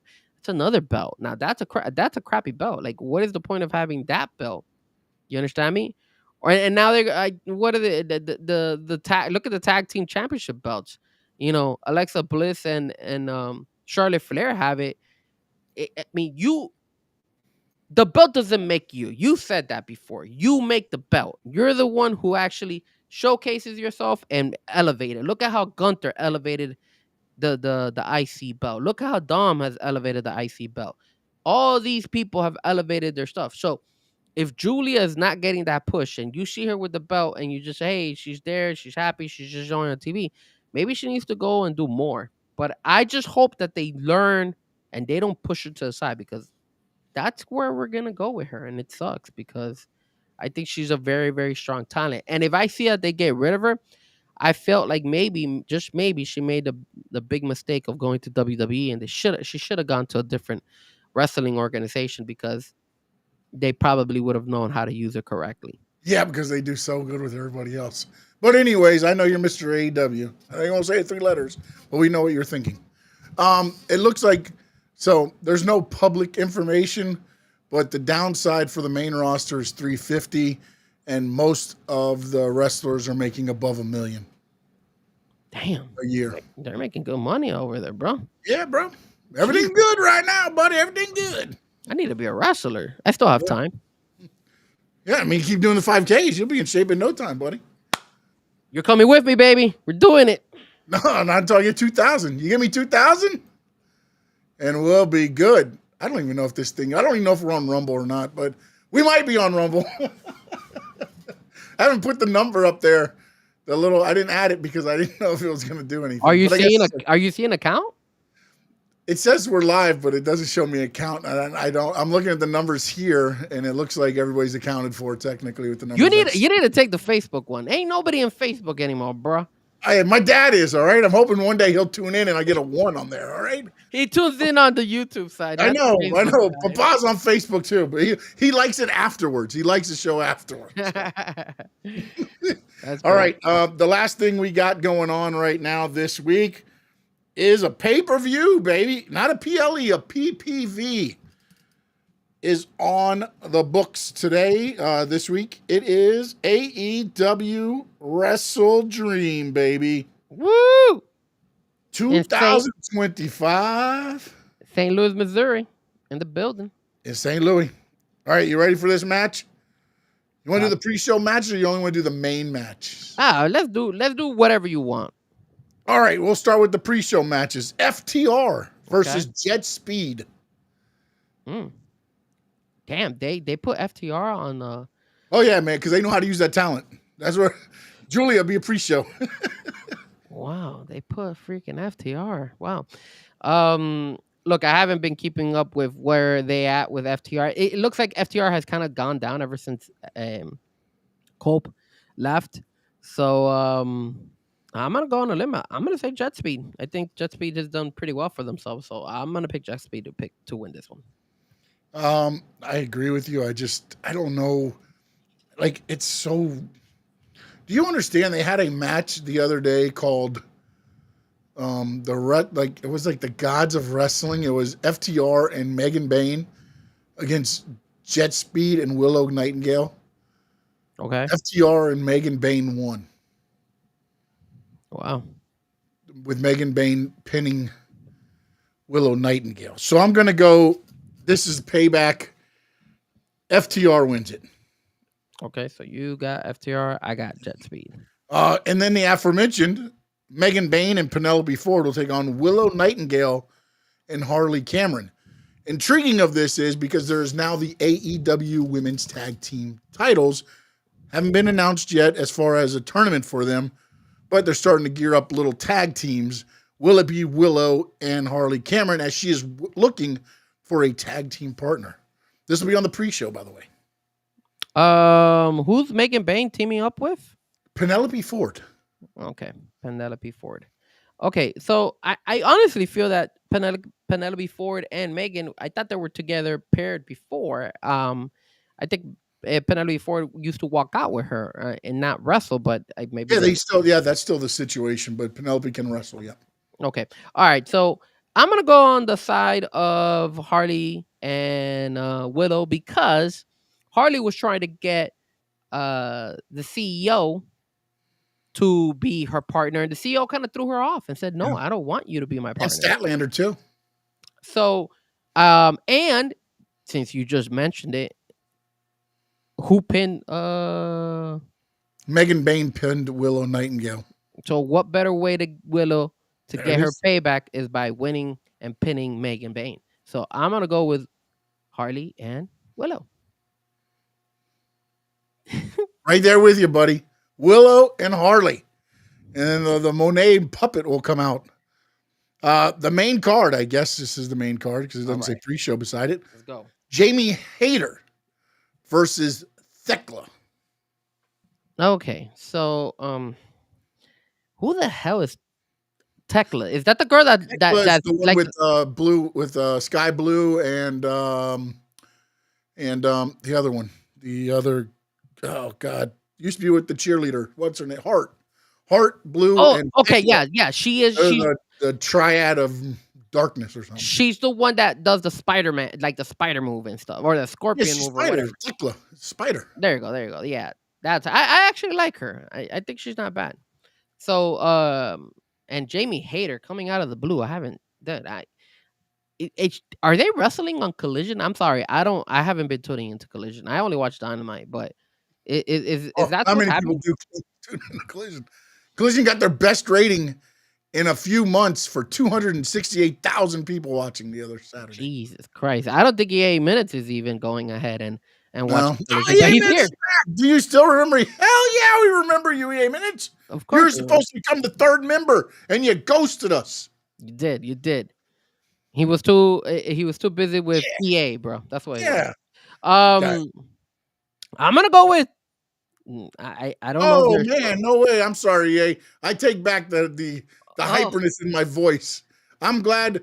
Hopefully everything is good. I know you couldn't walk for a month, but hopefully you're trending in the right way then from the accident. Jesus, I'm sorry to hear that. And yes, I am too, man. I was also in an accident a couple last month or something like that. So I hope you're okay with that. And I hope everybody else is okay and everything there. So all right.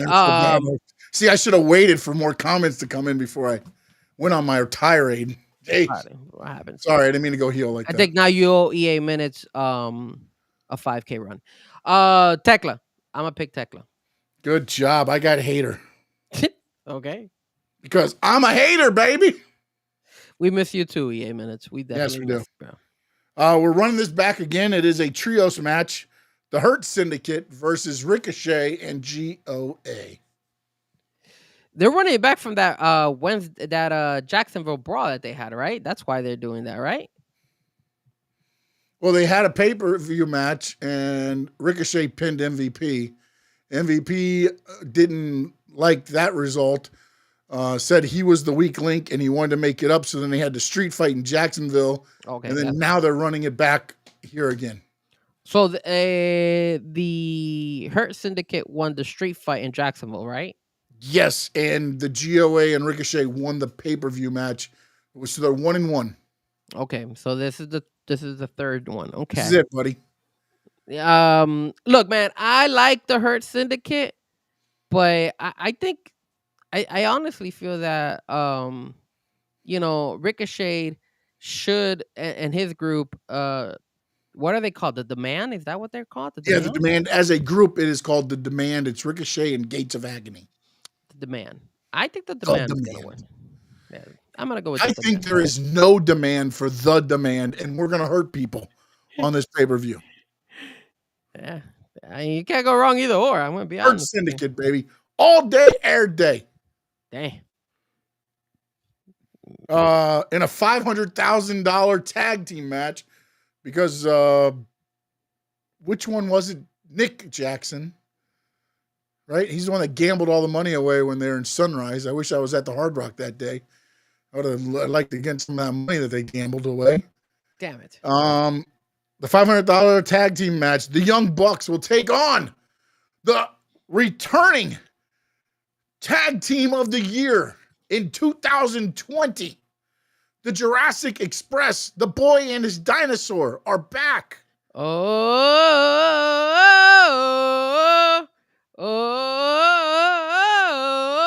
I thought, but Jurassic Express all day.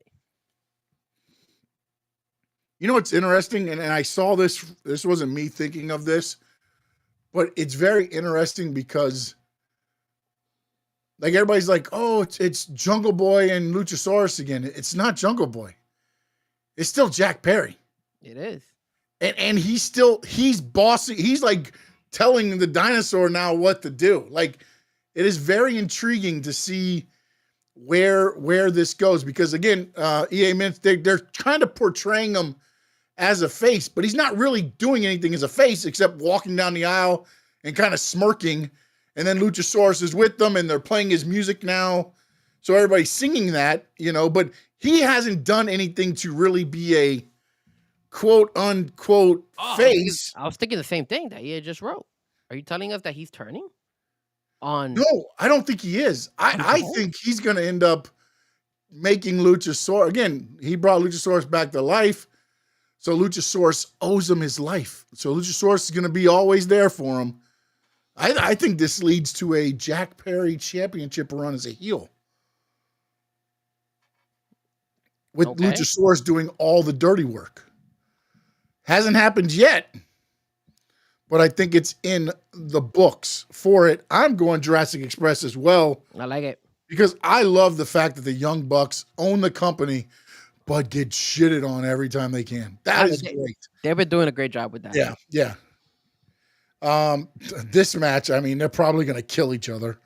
Darby Allin versus John Moxley, an I Quit match. I don't know if either of them are going to say I quit.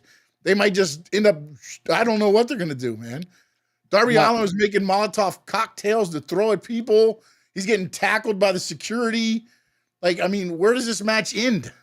All right, here's the over and under. Over or under one, that one of them bleeds. Oh, geez, walking to the ring, they'll probably be busted open. Do you feel both of them will be bleeding? Or just hell yeah. I think one of them is going to be on fire. I think both of them are bleeding. No, they're both bleeding. I mean, they're both bleeding, and I honestly think one of them's going to go on fire, man. Man, this is a tough one because obviously Moxley was out there, and then you saw when Darby ambushed him in that was it a press conference? What was it? It was somewhere. I don't know. It was at a comic convention. It was at a convention, a Q&A panel type thing. There you go. That was awesome. That was amazing. Yeah, no. Look, they do good stuff. Don't get me wrong. But like, where the hell does this match end? I don't see either of them really saying I quit, unless Darby grabs like Renee and goes to throw Renee over the edge. Then Moxley quits. That's a good point.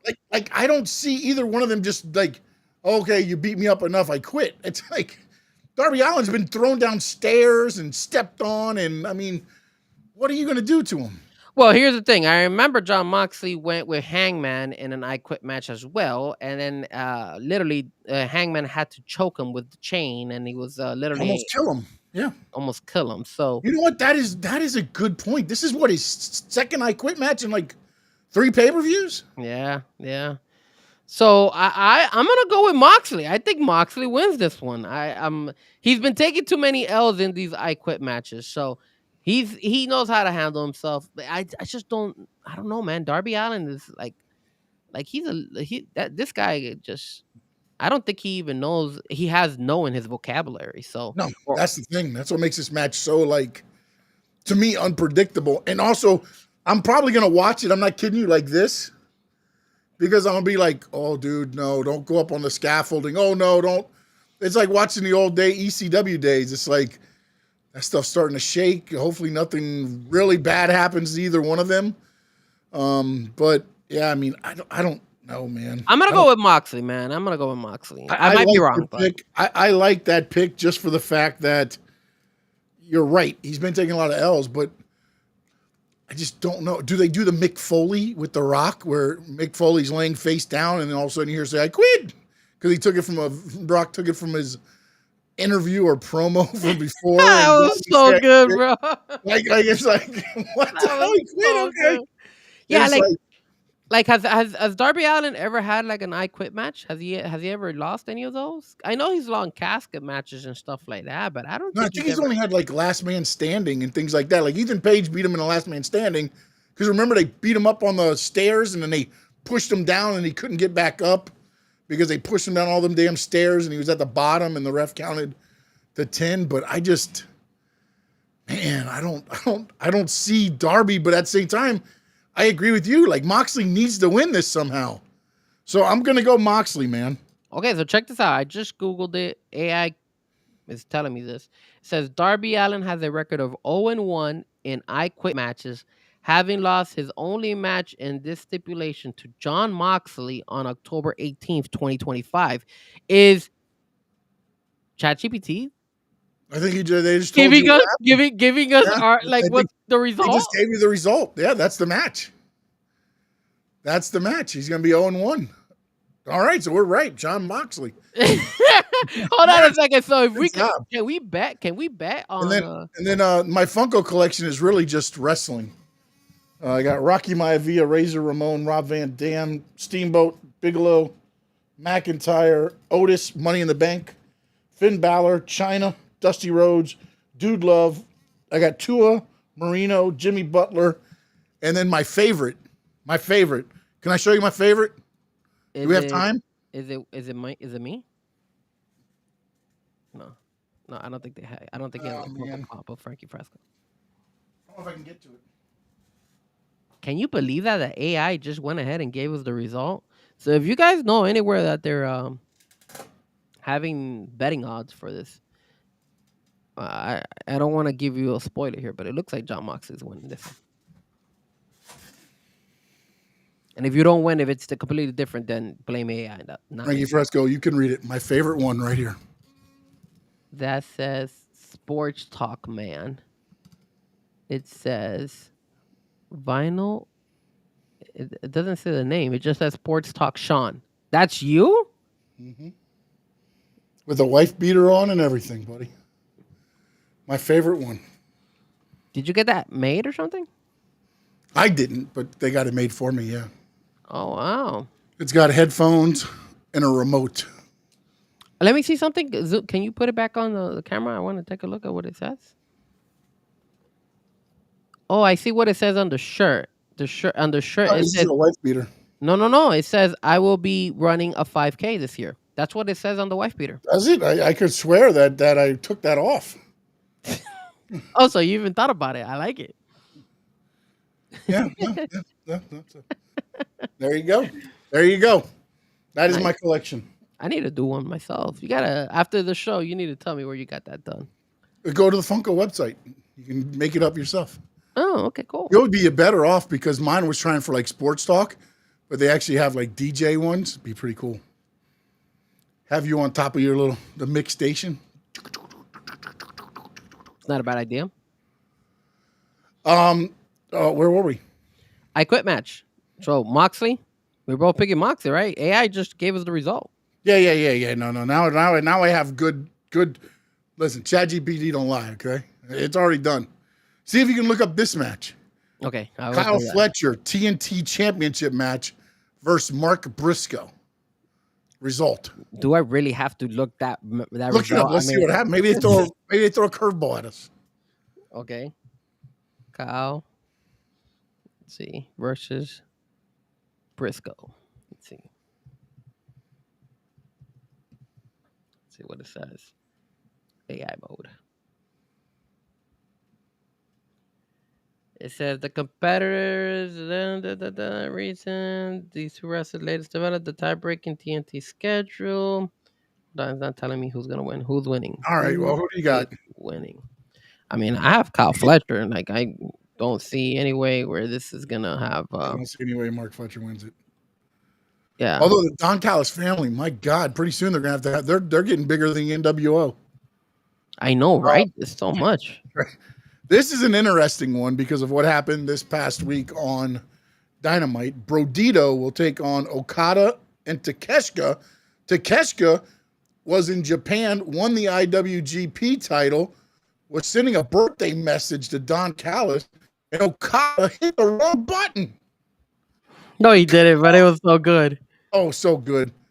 I felt like that would have been the perfect time for I hit the wrong button, bitch. That was really good, actually. I'm not gonna lie, that was the best part. That was great, man. Okay, so here's what AI says. AI says Kyle Fletcher defeats Mark Briscoe. No way. Yeah.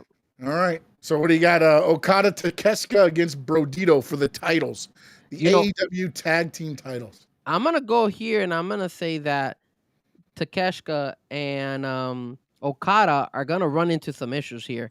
They're gonna be not seeing eye to eye. It develops a hatred between the two of them, and I think the Broditos will go ahead and take advantage of this. So I'm going with the Broditos. You know what? I like your take, but I honestly think they're gonna try to lose Takeshita and Okada, and then they're gonna end up winning. So then they have to defend the titles, and it's gonna be the odd couple.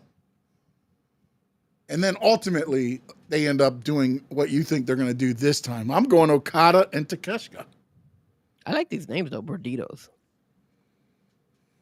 How do they come I up love with Brodito. The AEW Women's Championship, the first time ever, one-on-one. Chris Statlander, Timeless Tony Storm.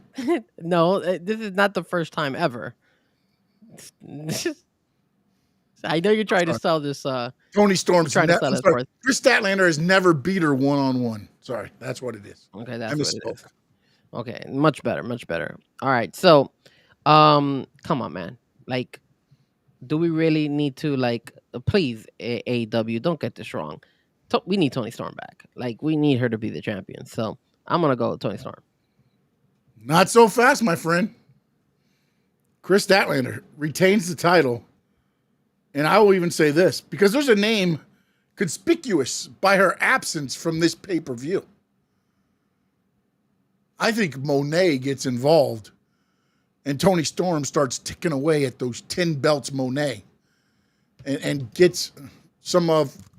So look at that, man. I'm getting all crazy here. I think Tony Storm loses with help from somebody else. So we'll go with that. Hangman Adam Page taking on Samoa Joe. I feel like this is a wasted championship match. I mean, I wasn't too sold with them when it came to the that whole face to face that they beat me. Yeah, and it's sad because that was when they were competing against NXT, and apparently I wasn't the only one that felt like that wasn't as entertaining as possible. But look, man, I mean, for me, it's hard for me to see Hangman Page lose this. I mean, Samoa Joe, good opponent, but Hangman just won the belt. And honestly, I be very, very honest here. I don't think Tony Khan knows who the hell to put the belt on after Hangman Page. So I think I'm gonna go with Hangman on this one. Yeah, and don't forget tonight, by the way, before I say this, it is a 3-hour event Yes. You get 2 hours of Dynamite, and then they go right into 1 hour of Collision. Yes. So just so you know, and I'm going to pick. I mean, I agree just because I feel like this is just one of those matches to pad Hangman as a good champion, defeating a good showing of Samoa Joe. But I don't believe that Joe's winning the title. Like, I don't believe it. Nothing here shows me that, like, Joe went from being in a trios title to just all of a sudden, like, I'm going to get this because you disrespected me. You know what I'm saying? Like, it's just one of those things where I can't buy it, man. I got to go with what I know, and it's Hangman. Yep. And there is our 11 matches. A little different than when we checked the 10. Sorry, 10 matches. I apologize. Apologize, TK. Although there might be some matches announced tonight. There's 3 hours. No. I said, don't go out of a limb here and don't say 10 matches. They'll probably add 2 more. We may have to jump back on tonight and cut and paste and put some new stuff on there just to get the rest of these figured out. But Frankie, I thank you for your time tonight, sir. Any parting words? No, everybody who tuned in on X, on Twitch, on YouTube, just whenever you get a chance, please share. If you didn't catch the live, we'll catch the replay, and also hit the like on the YouTube side. And then if you guys want to follow me at Frankie Fresco right there, or you can follow me at Fresco Music. There's Fresco. Cameo Mix Show about to start in about 15 minutes. That is featuring my good friend DJ Phoenix from France. So you'll be able to listen to him. If you want to know where you could listen to it, just go to my stories on my Instagram, Fresco Music, and then I'm gonna repost it on X as soon as we are off from here. And the link will be on the story. So make sure you tune in. And then quick announcement as well. Your boy Frankie Fresco, aka Fresco Music, will be dropping down a set, and will be featured in a radio station in France. So my boy DJ Phoenix, he is French. He is from France. He lives in France. He's going to be featuring me as well over there in France in their radio. So it'll be pretty cool. I was able to do that for him here in the States, and now he's going to be doing the same for me over there in France. So big things on our way. And yeah, man, besides that, just if you see me anywhere in the streets, don't be afraid to say hello. 100%. Hey, you know what happens when you get 3 hours of Dynamite? I don't know. Emotional damage.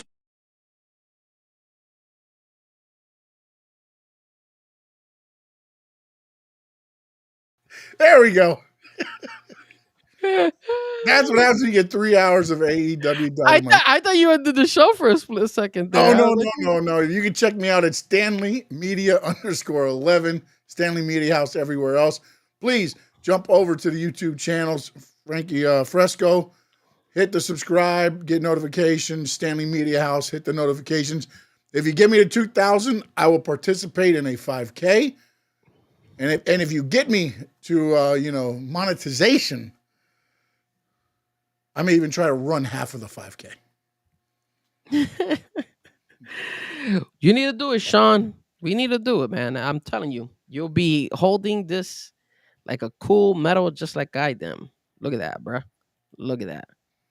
I'm wearing it right now as we speak. Look at that. Check this out. There he is, the great Frankie Fresco. Make sure also you check him out on Twitch this Friday, correct? Still Friday, 1 o'clock?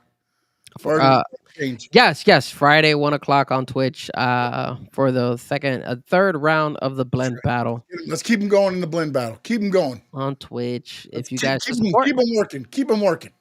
You never know, right? Maybe I do. Maybe I do make it to the next round. I'm not holding my breath. I'm just saying that. I think I did a pretty decent set, but I'm looking at the competition.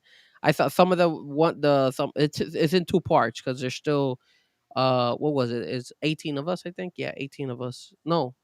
Wait, hold on. How many? 5, 6. Yeah, it was 18 of us. So they're eliminating 4. They eliminated 4 today, and they're eliminating another 4 on Friday. So I'm pretty sure will be dropping down now to what, the top 5, the top 10. And I was looking at their videos, and I feel like I did a couple little like I didn't do enough. I felt like, and again, it's just time consuming. I need to take time Yeah. and probably do it. But hey, man, anything can happen. So maybe your boy actually gets in. So Make sure you support the man. Get over there. Kenny already Omega show starts in 15 minutes, 11 minutes now. 5K medal. I already won, bro. Double. Where's your double trophies? It's gone. Where are the double trophies? Let's show it all. Show all the hardware, buddy. There it is. And soon the Blend Championship coming in there. My man gonna get it all. Racking them all up. Hold on, let me see if I can get this. There you go. I got that. I got that. Look at that. Look at that. Look at this man. Just that Mercedes Monet ain't got shit on him. I need more. I need more belts. I can have 10. I'm at 3. I need to get like 7 more of these Panther. Monet my ass. And in the words of the great Gordon Soley, so long from the Sunshine State. Emotional damage.